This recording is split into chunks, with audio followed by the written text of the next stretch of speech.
Joining us now is State Department Deputy Principal Spokesperson Vedant Patel, who we just saw in that piece by Gabe. Thank you so much for joining us. It's clearly pretty awful down there in Haiti. What is the State Department doing to get those 1,000 or so Americans out?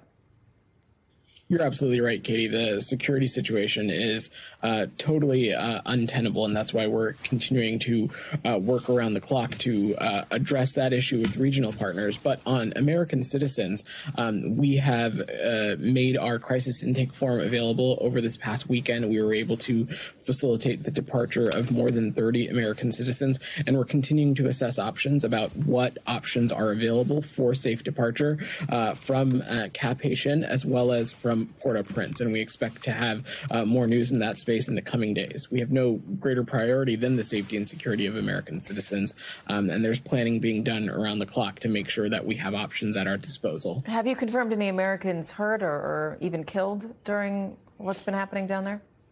At this point, no, we don't. We've not heard of any American citizens directly impacted or succumbing to injuries or fatalities from the violence. But it is an untenable situation, and you have to remember, Haiti has been a level 4 do not travel country since 2020. As we last heard, the prime minister, who has since resigned, was in Puerto Rico. It's unclear where he is now.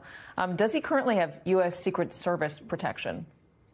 That's a question for the Department of Homeland Security, Katie, but if you'll allow me, the important focus for the United States now is working in close coordination with our Caribbean partners to announce a transitional presidential committee that can hopefully appoint an interim prime minister and take on the very important task of overseeing a hopefully soon deployed multinational security support mission from our Kenyan partners and helping address the security situation on the ground and get us to a place where we can have free and fair elections. Can I ask who in Haiti is involved in that transitional team? You said the U.S. with the Caribbean partners. Is there anyone directly representing Haiti there?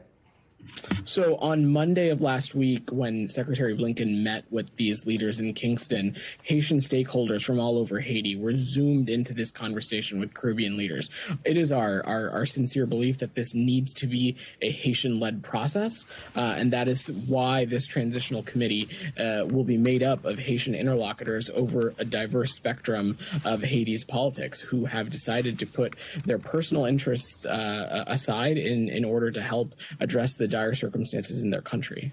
One quick question on what's happening in the Middle East. Secretary of State Antony Blinken is heading back to the region. Can you give us an update on the status of the hostage negotiations? So, look, this is something that we are working around the clock. We believe that the hostages need to be released immediately, and we believe that there can be important progress made in that space. As you noted, the Secretary announced he's heading back to the region to Jeddah and Cairo to continue engaging with regional partners on issues like the release of hostages, but as well as significantly increasing the humanitarian aid that is flowing into Gaza. Vedant, thank you very much for joining us, and we hope that everybody can get out of Haiti safely. Thank you very much.